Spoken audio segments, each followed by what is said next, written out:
नमस्कार मित्रांनो, मी सुदर्शन सुर्वे आणि आपण पाहत आहात सुर्वे रॉक्स। आज आपण आलो आहोत महाराष्ट्राच्या आराध्य देवताच्या नगरीत सोन्याची जेजुरी श्री खंडोबाच्या दर्शनाला। मित्रांनो, समोर दिसणारी ही हळद, हवेत दरवळणारा भंडाऱ्याचा सुगंध आणि कानावर पडणारा येळकोट येळकोट जय मल्हार हे सगळं सांगतंय आपण आता जेजुरीत आहोत। पहिल्या पायरीला नमस्कार करून आपण गड चढायला सुरुवात केली आहे। 1, 2, 3 अशा तब्बल 385 पायऱ्या। पण विश्वास ठेवा, इथे पाय थकत नाहीत, कारण प्रत्येक पायरीवर भक्तीची ताकद मिळत आहे। समोर बघा, हळूहळू गडाचा मुख्य दरवाजा दिसायला लागलाय। काळ्या दगडात बांधलेला हा भव्य दरवाजा इतिहासाची साक्ष देतोय। हे मंदिर हेमाडपंथी शैलीत बांधलेलं, शेकडो वर्षांचा इतिहास अंगावर घेऊन आजही अभिमानाने उभा आहे। आणि आपण जसजसे पुढे जातोय तसतसं मन अधिक शांत होत चाललंय।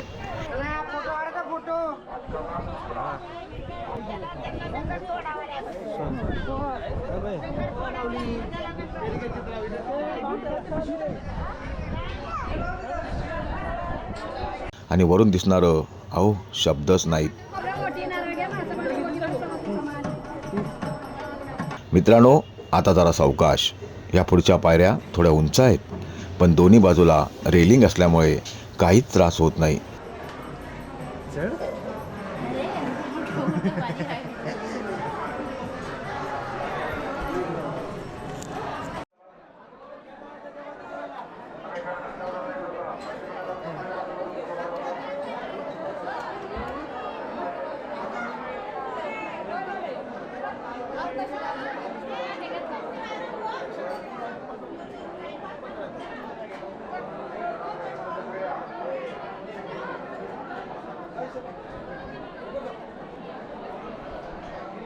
संपूर्ण जेजुरी हळदीच्या पिवळ्या रंगात न्हाऊन निघालेली जणू सोन्याची नगरीच।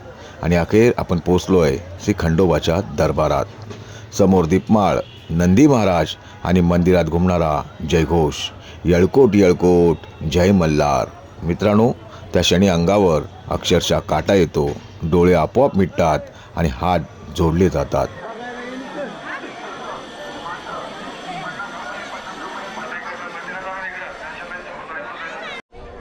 दर्शनासाठी रांग आहे, पण प्रत्येकाच्या चेहऱ्यावर समाधान आहे, कारण इथे येणारा प्रत्येक भक्त काहीतरी मनात घेऊन येतो आणि भरभरून आशीर्वाद घेऊन जातो।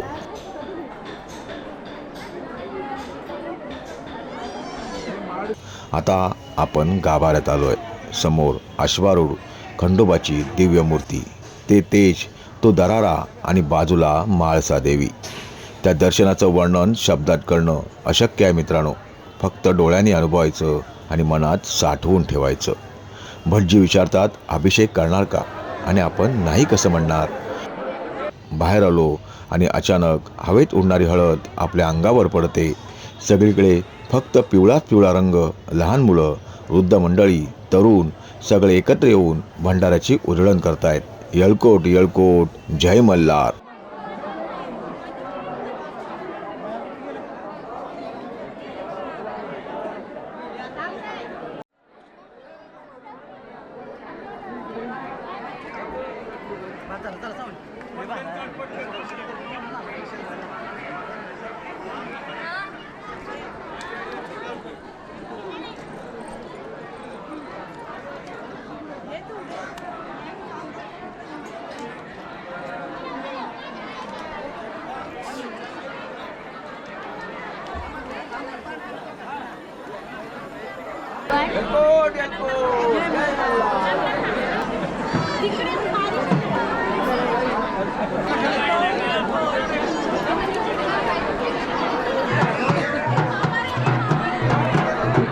मित्रांनो, तो क्षण म्हणजे आनंदाचा उत्सव असतो, भक्तीचा उत्सव असतो। आणि खरं सांगू, इथे आल्यावर आपण फक्त दर्शन घेत नाही, तर जेजुरी अनुभवतो।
होऊन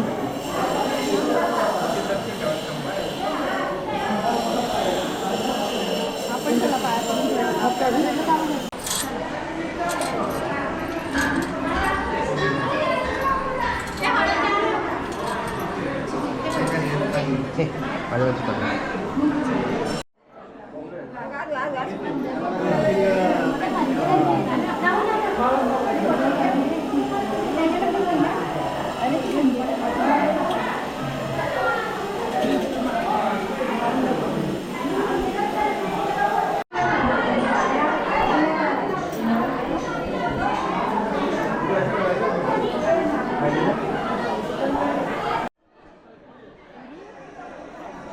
काय वाच गठे पठार मंदिराकडे बाळूबाई मंदिराकडे अच्छा जायचं आपल्या तिकडे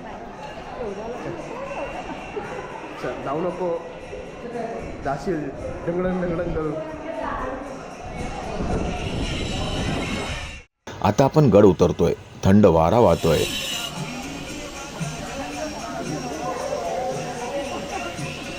आणि वाटेत एका आजीकडून घेतलेली थंडगार काकडी. अहो, त्या चवीतही एक वेगळीच आपुलकी आहे. गड उतरतानाही मन अजूनही खंडोबाच्या भक्तीतच हरवलंय. हळदीचा तो पिवळा रंग अजूनही अंगावर आहे आणि कानात अजूनही घुमतोय, येळकोट येळकोट जय मल्हार. पण आपला प्रवास अजूनही संपलेला नाही, कारण आता आपण चाललोय खंडोबाच्या लाडक्या बानाईच्या भेटीला. हो मित्रांनो, बानुबाई धनगर समाजाची लेक आणि श्री खंडोबाची दुसरी पत्नी. असं म्हणतात मित्रांनो, खंडोबाची जेजुरी पूर्ण होते ती बानाईच्या दर्शनानेच. आणि आता समोर दिसतंय ते बानुबाईचं मंदिर. साधं, शांत, पण मनाला स्पर्श करून जाणारं.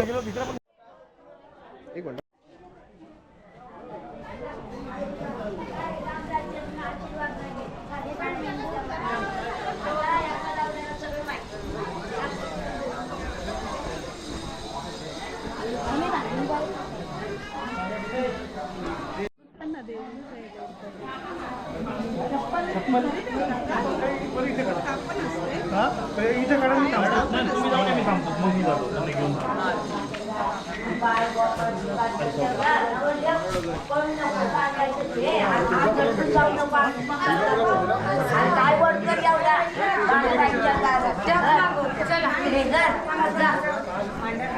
आता बानाई मातेचं दर्शन घेऊया आणि या सोन्याच्या जेजुरीतल्या आपल्या प्रवासाला एक सुंदर भक्तिमय पूर्णविराम देऊया.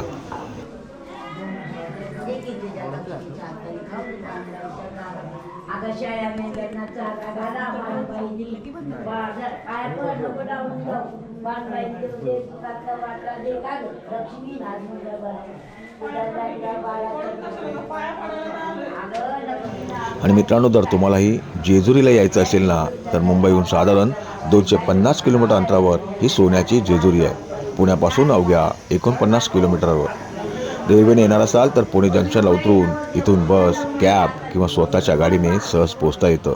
आणि हो, आता गडावर डायरेक्ट गाडी जाण्याचंही काम सुरू झालं आहे. पण मित्रांनो, एक सांगू, गाडीने वर गेलात तर दर्शन होईल, पण या पायऱ्या चढत जय मल्हार ऐकत, हळदीचा सुगंध घेत, भाविकांमध्ये मिसळत वर जाण्याची जी मजा आहे ना, ती शब्दात सांगता येणार नाही. मित्रांनो, जेजुरी ही फक्त एक यात्रा नाही, ही भक्ती, इतिहास, संस्कृती आणि भावनांचा संगम आहे. जर तुम्ही अजून जेजुरी पाहिली नसेल तर एकदा तरी नक्की या, कारण इथून परतताना फक्त अंगावर हळद लागत नाही, तर मनावरही भक्तीचा सुंदर पिवळा रंग चढतो. येळकोट येळकोट जय मल्हार. जेजुरीचा हा भक्तिमय प्रवास तुम्हाला आवडला असेल आणि येळकोट येळकोट जय मल्हार म्हणत तुमच्याही अंगावर काटा आला असेल तर व्हिडिओला एक जोरदार लाईक करा.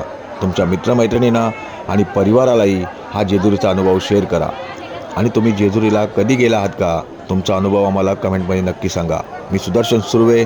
पुन्हा भेटूया अशाच एका सुंदर प्रवासात. तोपर्यंत येळकोट येळकोट जय मल्हार.